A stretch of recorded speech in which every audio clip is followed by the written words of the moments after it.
start in 5 minutes or 10 minutes. We're just waiting for some attendance participants, and then we'll start.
هذه ليف ولا المباشر؟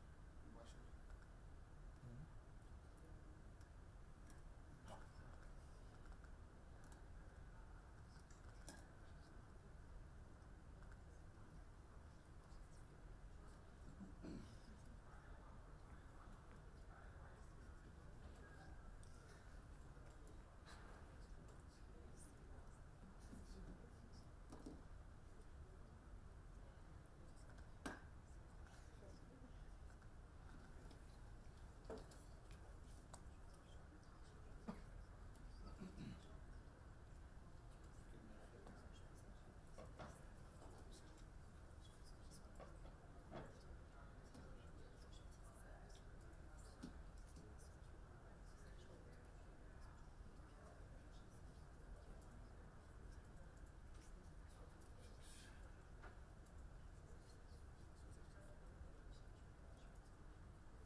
shall we wait a few minutes or shall we start? You are the chair. We'll make another 2 minutes and then we'll start. Yeah.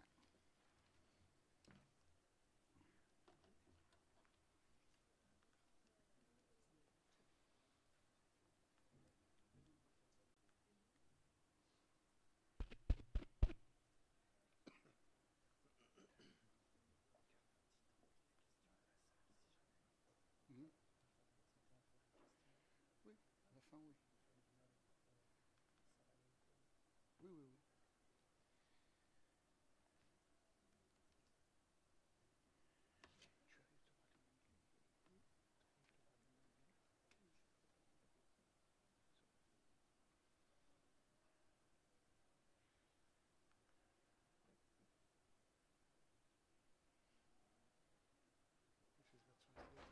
This is the translator. This is the translator.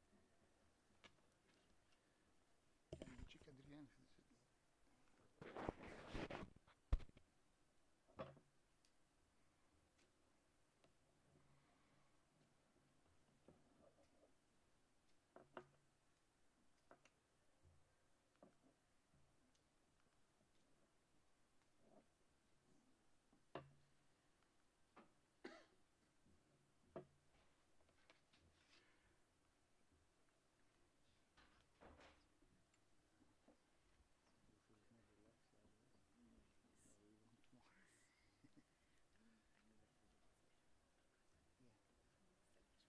No, it doesn't matter for me. I can hear to be in thousands of rooms and then 5, 10 minutes. The message is there. But I wonder, there are some people who are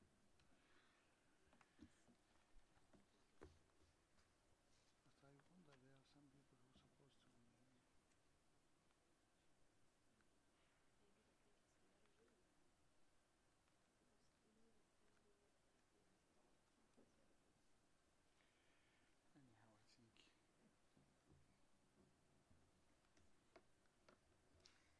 هذا الحضور دائما مشكلة.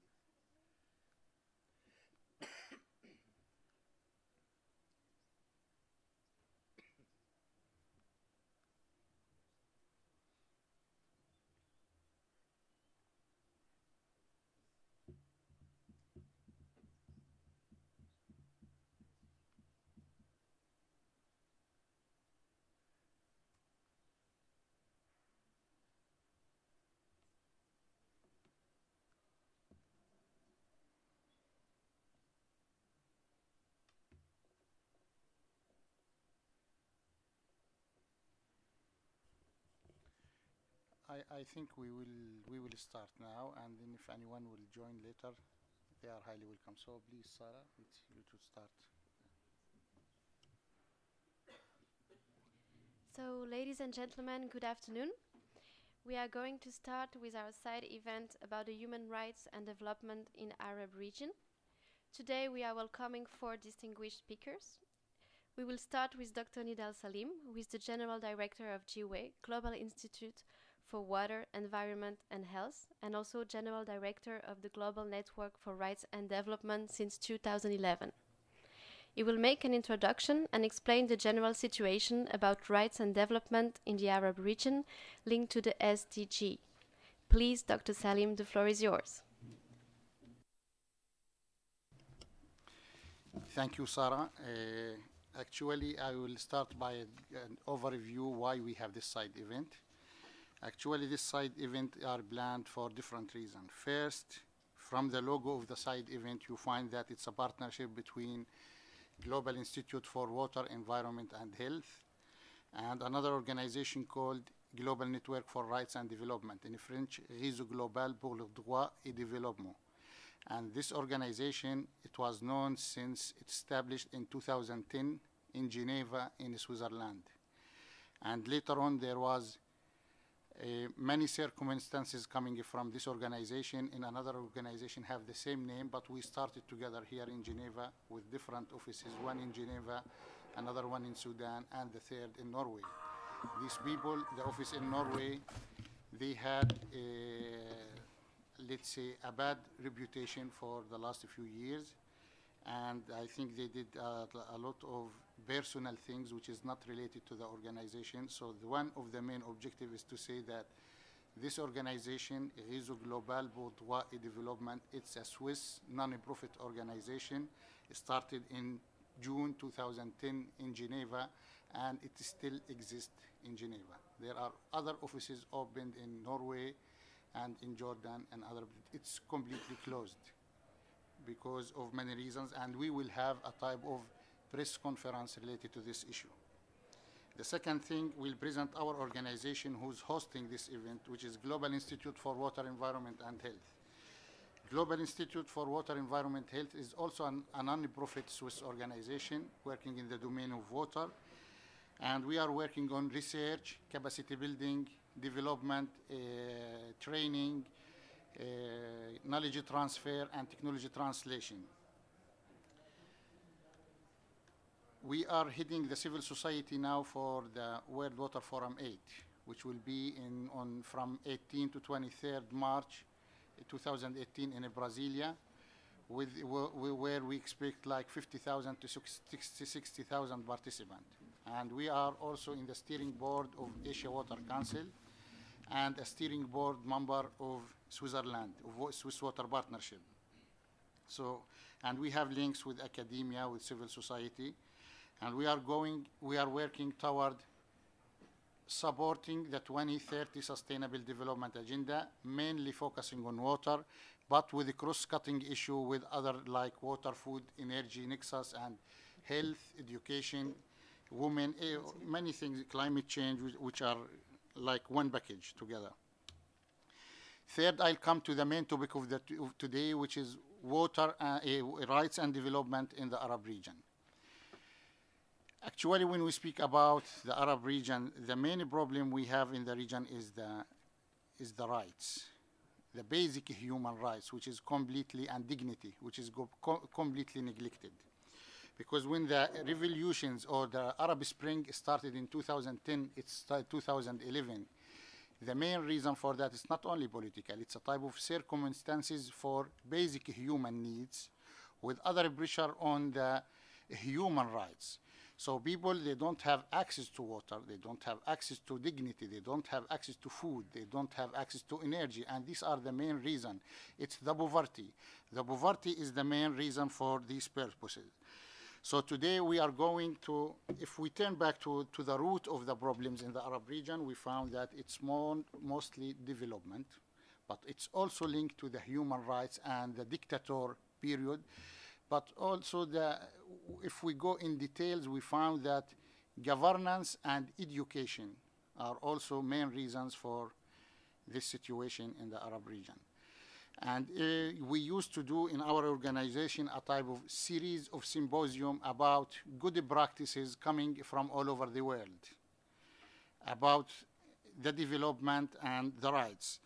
And today, in 2009, 2010, we presented the good practice between Switzerland and France for the transboundary water resources between the two countries, and how they managed to coordinate this in a very good manner and good governance. In 2010, we presented the case of South Korea for a project called For River Restoration Project, and it was one of the biggest projects in the world for a green growth economy. 2012, we presented an award for youth, and this year we are going, or today, and this is the case where we are going to present today, we are carrying it in 2 weeks to the World Water Forum in Brazil to speak about other good practices. Today we are going to speak about good practice coming from Arab region. One small country who are doing a good model in many things. One of them is education, second is development, third is humanitarian aid. We are speaking about the state of Qatar, but then we'll say for many reasons why we are presenting this case.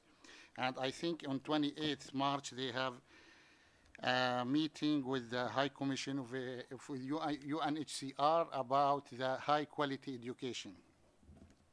So turning back to the development agenda and political agenda in the Arab region.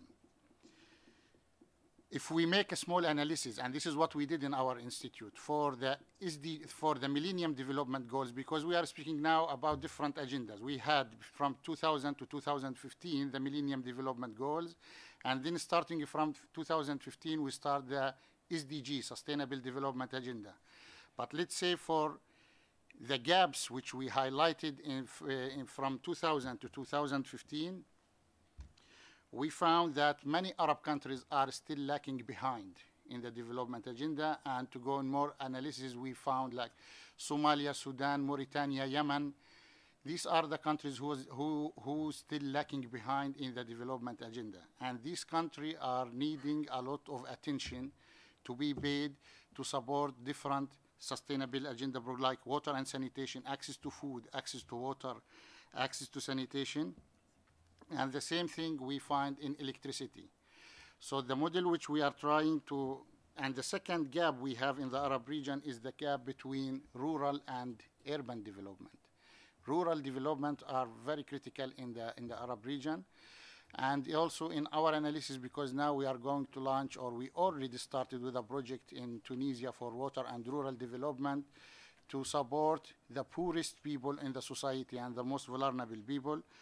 We found that this gap, because poverty and the lack of dignity and the literacy with no high quality education, these are the main sources also for security and for terrorism. Because once we speak about water, food, energy, dignity, these are the main pillars for the security.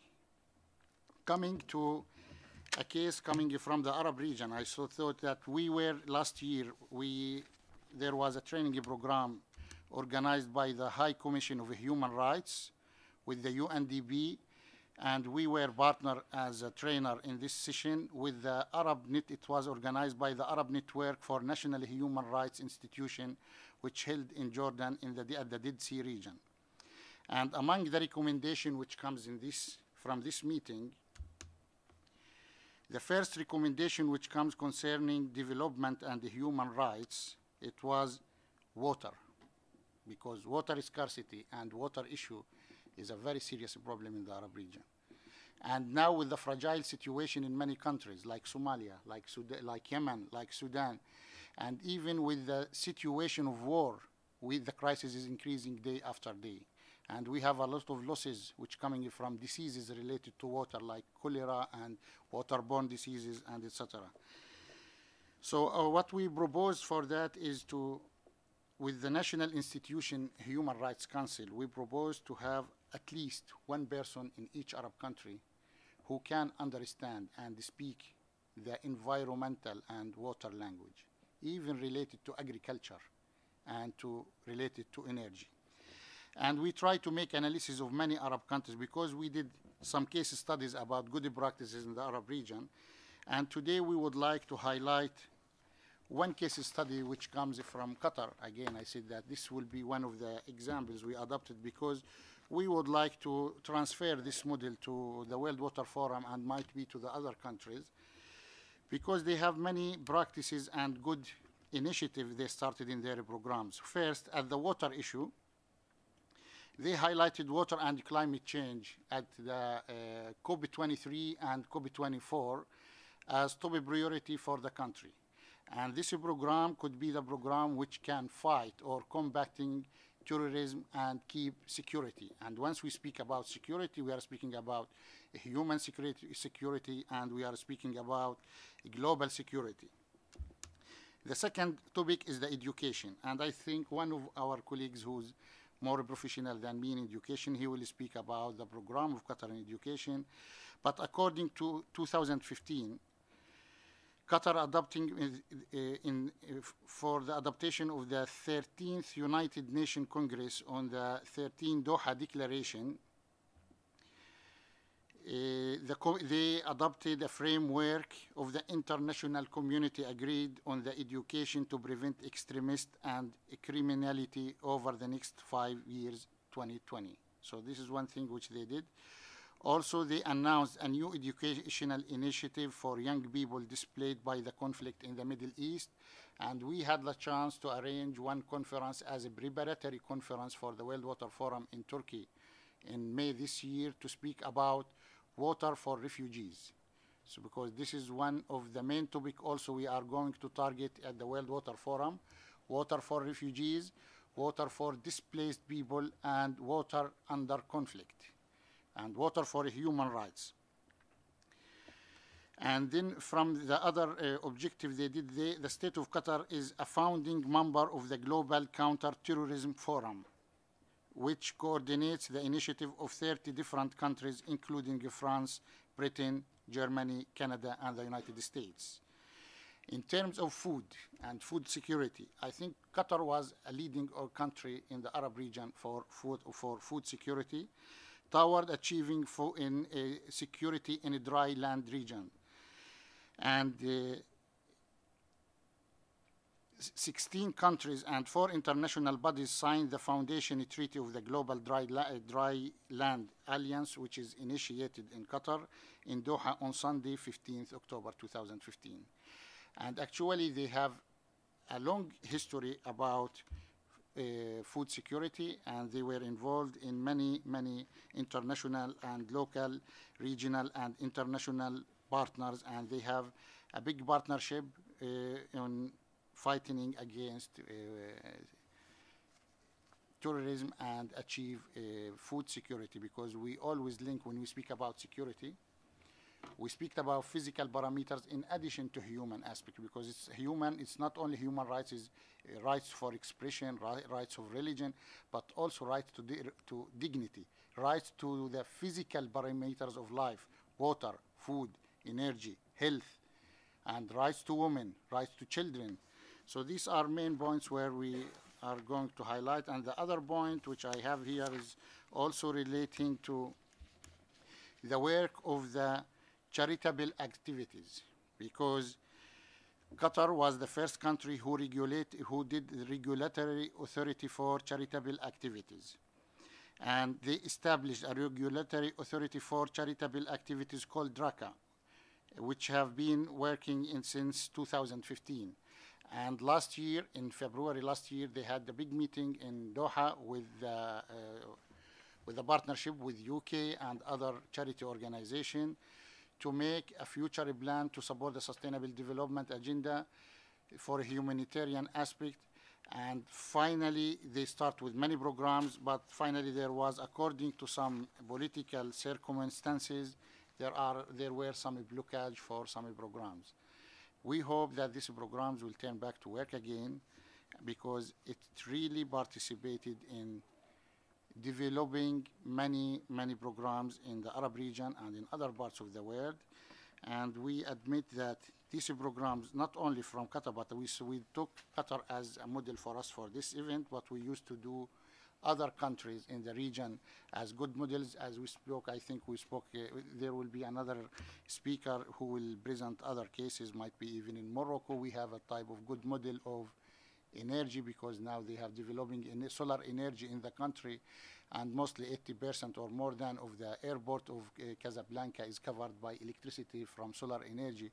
We have good practices coming from many different countries in the Arab region, and we don't have to look always to the Arab region, because in the Arab region we have, let's say, 2 categories.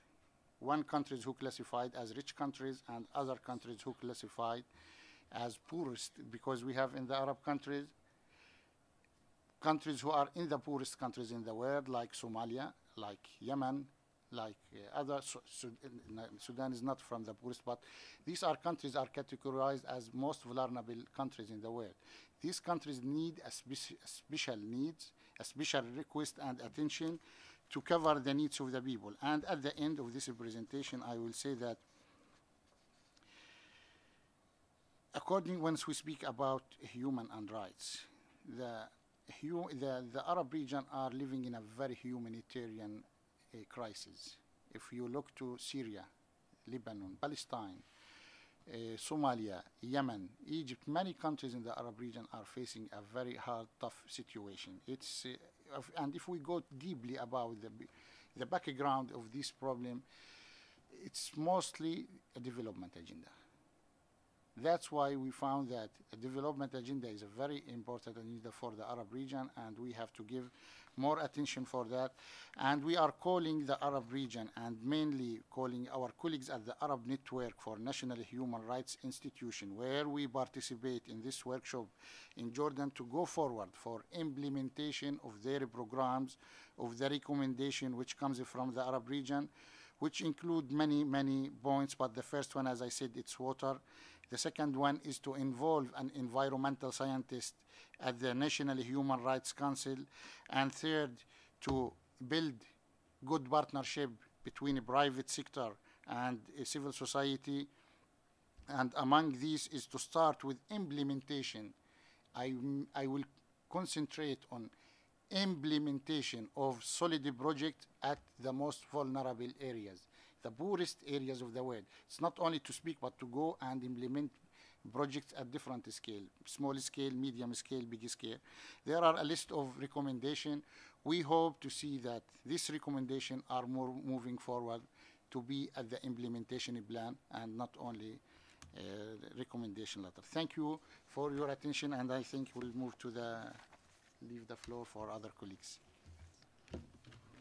Thank you, Dr. Salem. It was a comprehensive review, and we hope to see soon a type of more positive impact of the SDG.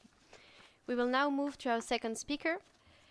It is Adrian Oleskiewicz that will speak about social dynamic and education. The floor is yours, Mr. Oleskiewicz.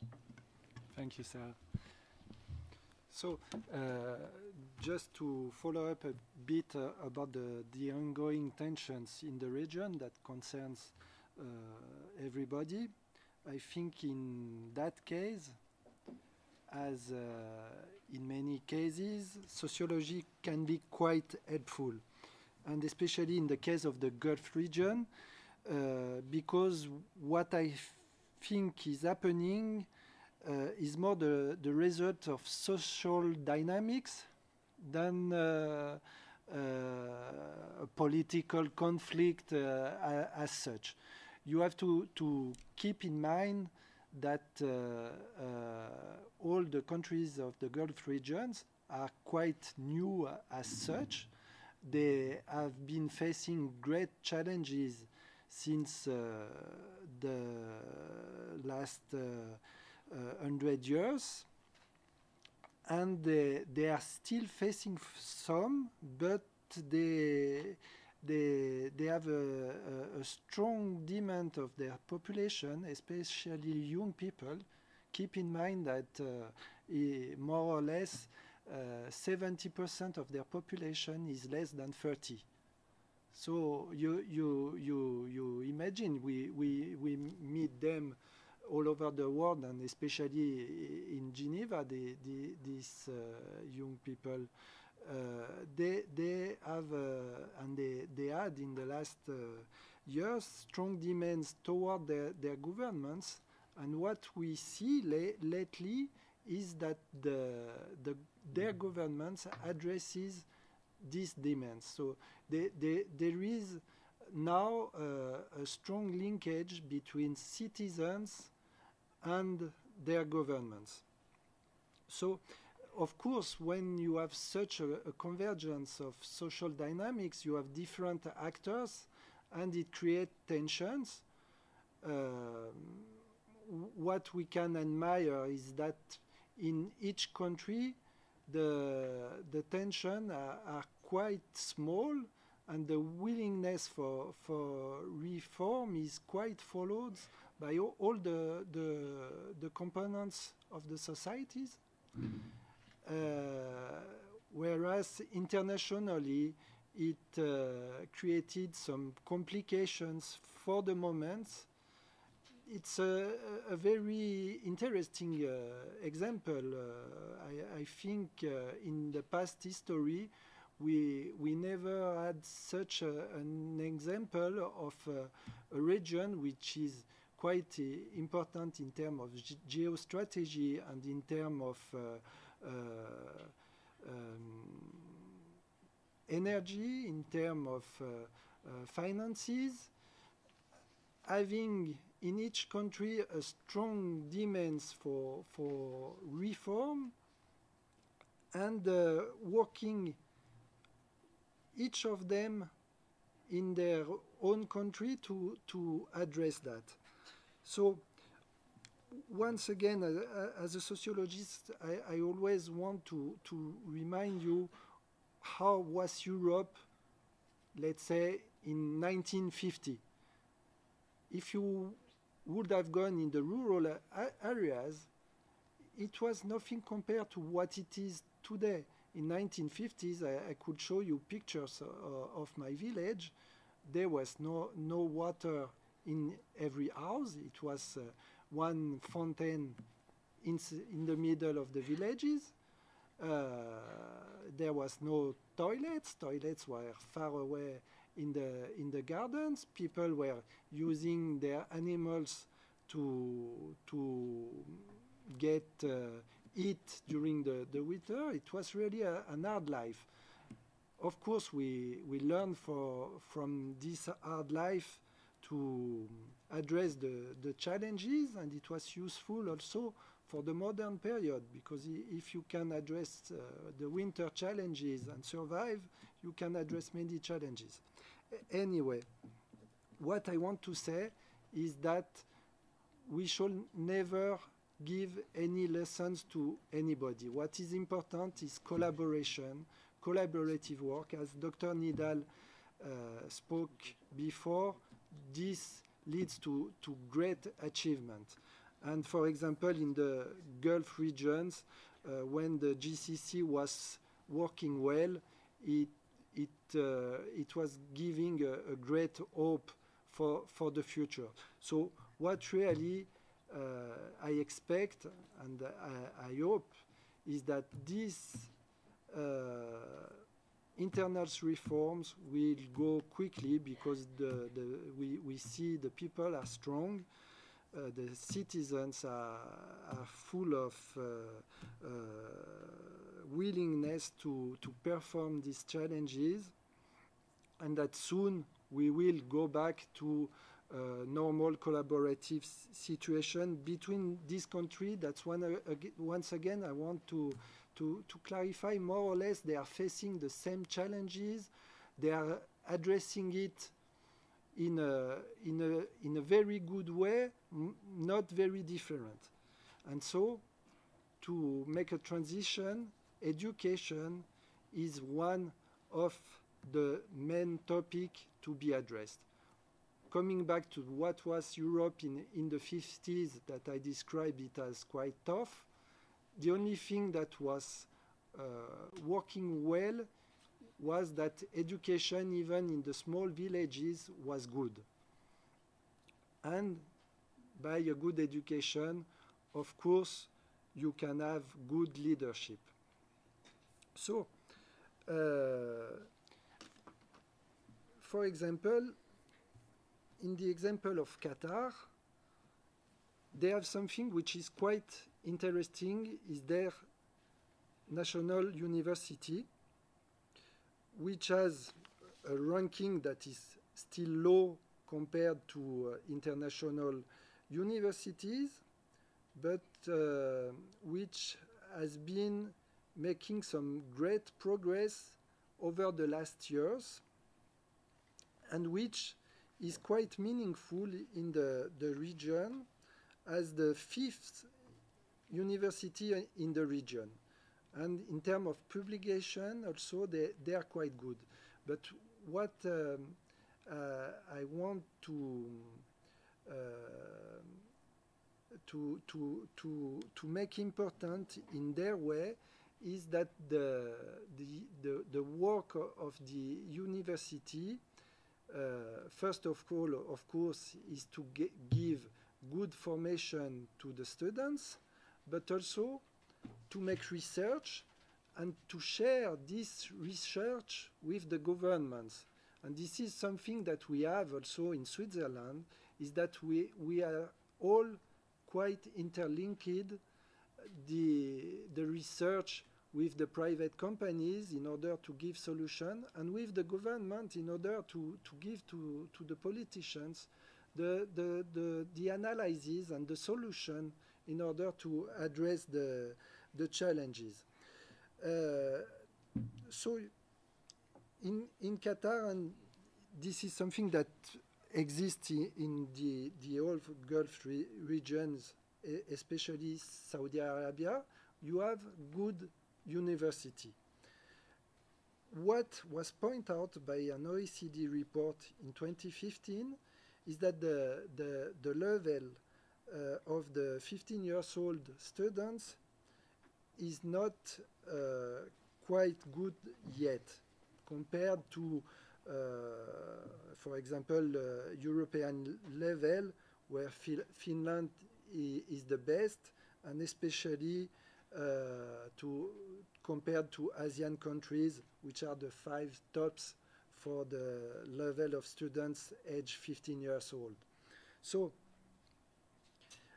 once again, what is important in this whole dynamic, and I will take the example of Qatar, is that this problematic is addressed by the whole government, by the whole society, in order to find solution for that. So in 2013 they created a program which is called Teach for Qatar, which really involves all the components of the society, and which aim to train great teachers coming from just graduated college students or high professional.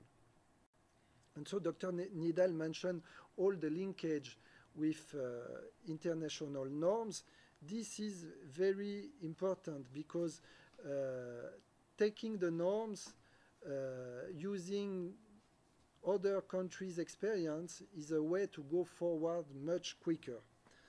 And so this is very important for these young generations, because they will be the leaders of tomorrow. And if you see, for example, the ranking of the Qatar University, worldwide it was 393rd in 2016 and 349th 1 year later. So you see 50 better placement in only 1 year. This is really a great achievement. So really, in the whole region, we see that there are strategies for addressing human rights and people concerns. We saw example of women's rights attended, minority rights, education, anti-corruption, and also this is quite linked with new economic strategies, with new young leadership, the development of parliaments, and the strong national identity. And as Swiss also, I must say that this national identity, I see it as a really good point, because you first work for the people surrounding you, your own citizens, your colleagues and friends, your country, and this is really a path forward. So to conclude,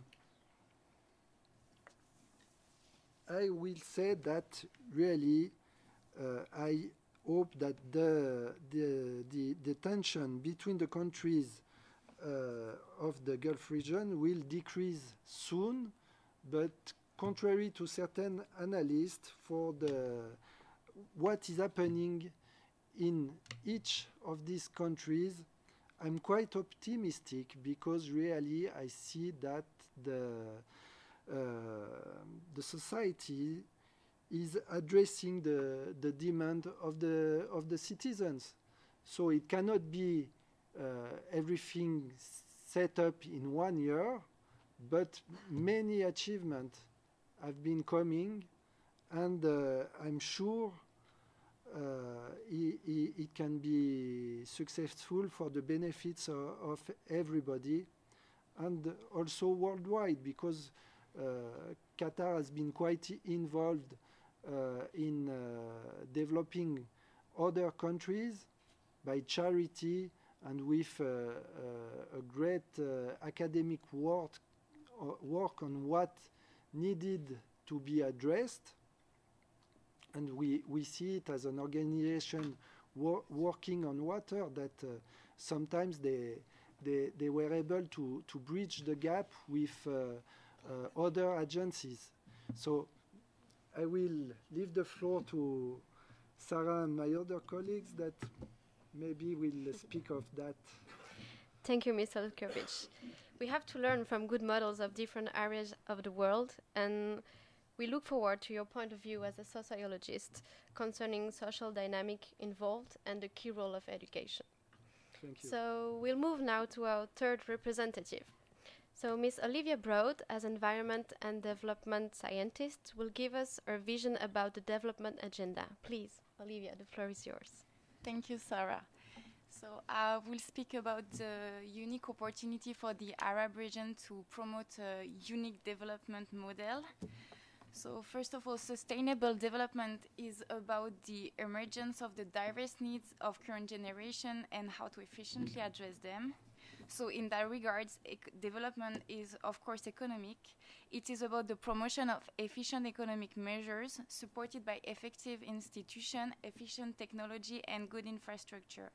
However, development is far from being limited to economic growth. It is also about the fulfillment of intangible needs.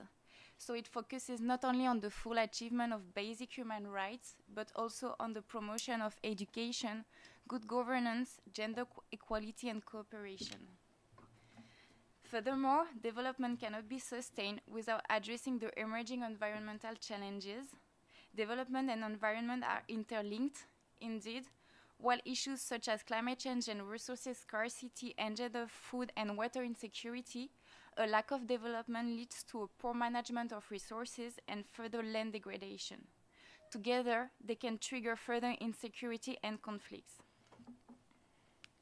So the Arab region especially faces critical environmental issues such as water scarcity, desertification, and pollution.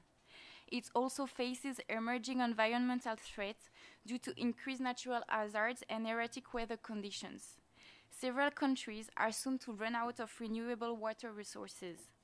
This creates competition over scarce resources and uncertainty that directly pave the way for political and social instability.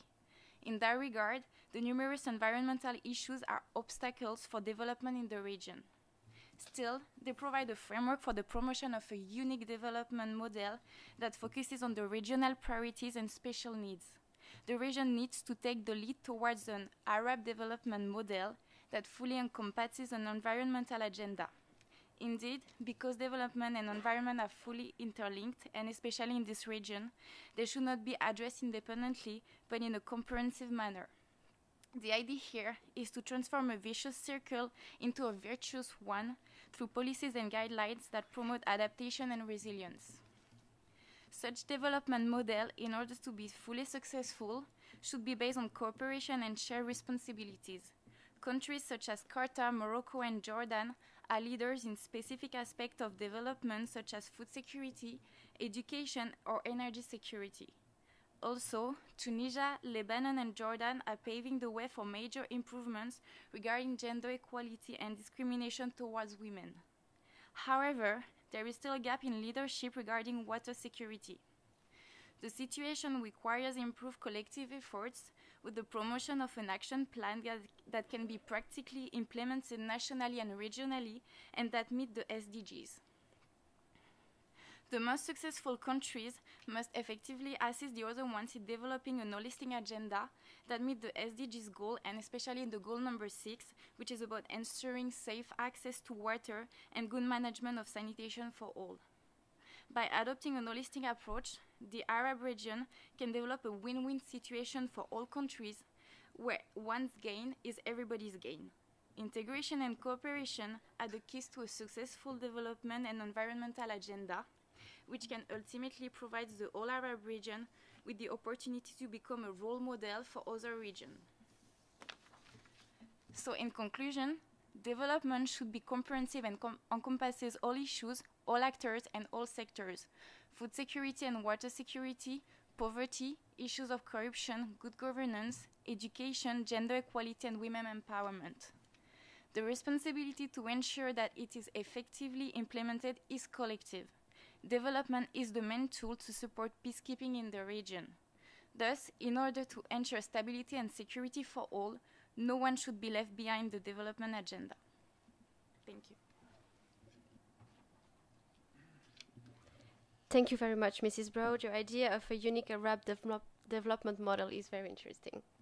So finally, we'll move to a testimony from a Somalian citizen who's also Geneva City Councillor. He will tell us about the rights and development in Somalia. Somalia is classified as one of the 5 poorest countries in the world. It needs a lot of attention. Thank you for joining us, Dr. Chama. The floor is yours. Thank you, Sarah.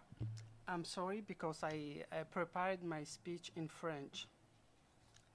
Tout d'abord, je remercie l'Institut mondial de l'eau, de l'environnement et de la santé et le réseau global pour les droits et le développement, et plus particulièrement Dr Nidal Salem d'avoir organisé cette conférence. Je rends un immense hommage à l'ancien ambassadeur de la Somalie auprès des Nations Unies à Genève, M. Youssouf Mohamed Ismail Baribari, qui est l'un des grands initiateurs de la réforme des droits de l'homme en Somalie. Comme vous le savez certainement, la Somalie est un pays ravagé par la guerre depuis 27 ans.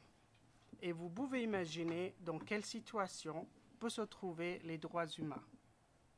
Malgré la situation très compliquée dans tous les domaines en Somalie, il y a des progrès qui commencent. Premièrement, l'adoption du premier plan de développement national en 30 ans et les engagements qui y sont énoncés de protéger les droits de l'homme, promouvoir l'égalité entre les hommes et les femmes et autonomiser toutes les femmes et les filles. Deuxièmement, le pacte de sécurité adopté par la Somalie et les partenaires internationaux à la conférence de Londres sur la Somalie qui présente une vision des institutions et des forces de sécurité dirigées par les Somaliens selon laquelle celles-ci correspondent aux moyens disponibles, sont acceptables et responsables et ont les capacités d'assurer la sécurité et la protection que les Somaliens méritent et dont ils ont besoin, conformément au droit international humanitaire et aux normes relatives aux droits de l'homme. L'engagement pris à un haut niveau lors de la conférence de Londres sur la Somalie à poursuivre le dialogue et à œuvrer à l'établissement d'un partenariat plus étroit entre le gouvernement fédéral somalien, la société civile et les organisations de la diaspora, compte tenu de l'importante contribution de la société civile et de la diaspora en faveur de la paix, du développement en Somalie.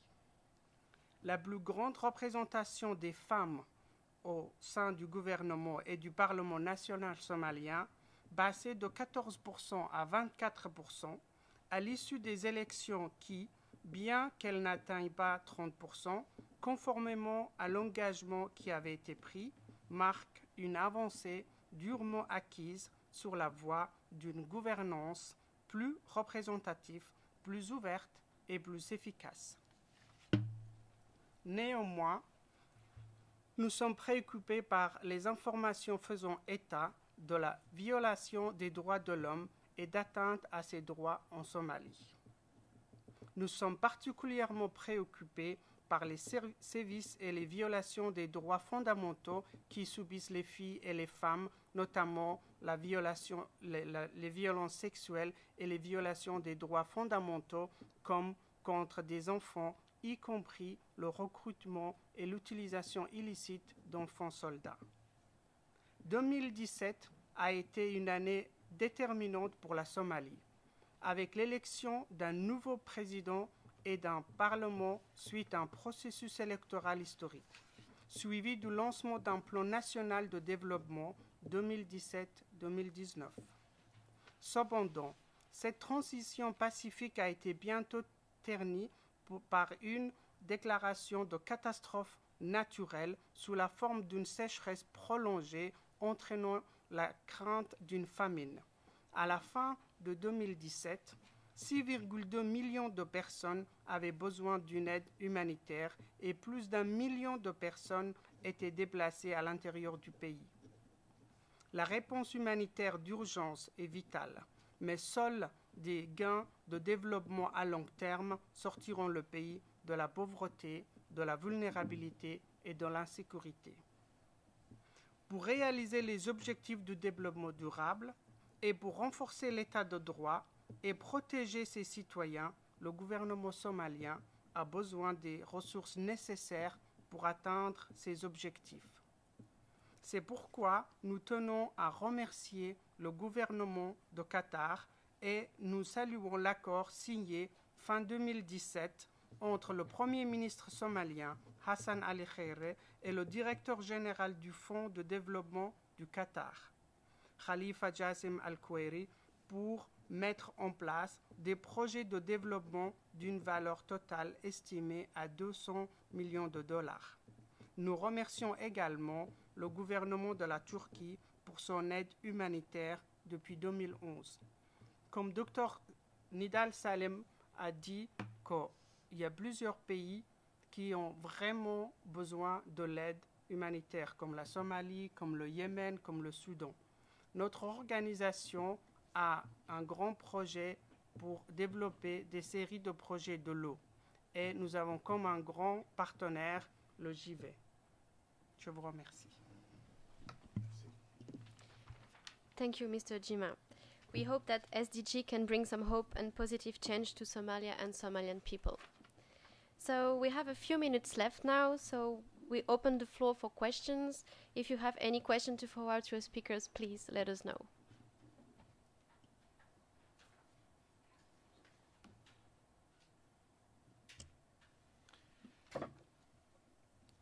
Okay, if there is no questions, I would like to make a few comments and finalize this session because our time will finish soon. I will stress again that poverty and literacy are the main source of instability and terrorism. And once we held this meeting, it's about rights and development. It's to target security. To target security, to speak about the human security and the global security. And we would like to see many countries who could support this human security in the world. When we presented the case of Qatar, we presented the case of success of development and the success of high quality education programs. Also, we have one initiative, I mentioned that before, but I will stress again on it because it's an initiative which is started by 16 countries and 4 international bodies signed the Foundation Treaty of the Global Dryland Alliance GDA in Doha on Sunday, 15th October 2017. This is a step forward to go and fight the poverty and go forward with the development agenda. But from the other side, I would like to stress again that in the charity field, Qatar was one of the leading countries in the Arab region. I will say not only in the Arab region, but in the world now for a humanitarian charity work, where it offers a huge amount of fund for the development agenda. I have a chart here, Qatar Charity Partnership. They have a partnership with 93 cooperation and partnership agreements, including UN organization, including International Development Bank, Islamic Bank, and international United Nations organizations, civil society, etc. We hope that this work of charity will continue without any constraints from any other countries. We know that there is a big stress in the Middle East, in the Arab region, and there is a huge pressure on the charity work. This can make a bad impact on the development agenda because the development agenda, it's mainly what we used to see in the humanitarian aspect. It's going to the poorest and most vulnerable people in the world. We are a witness of many cases of this case in Lebanon, in Palestine, original and Palestinian, We saw the case of Gaza. When Gaza fall in a there was no support, real support, but we have a lot of support coming from this country, from Qatar specifically, and they concentrate on fighting poverty because they know that poverty is one main sources of the insecurity in the world. So by these words, I think we are going to finalize our meeting for today. If you have any questions or any contact, please recontact us. And I would like to mention a last thing before I finish, that at the beginning we mentioned that this event is organized by Global Institute for Water, Environment and Health and Global Network for Rights and Development, which I said that it's a Swiss non-profit organization which started in Geneva in 2010. Again, I will say that we also mentioned that this organization were used by some people in different parts of the world, mainly in Norway office, in a very bad way. And this doesn't represent our organization in Geneva. This organization, I think, also it's closed by law in Norway, and we are the official organization who have this name in Geneva, and there is no other organization who has this name in Geneva.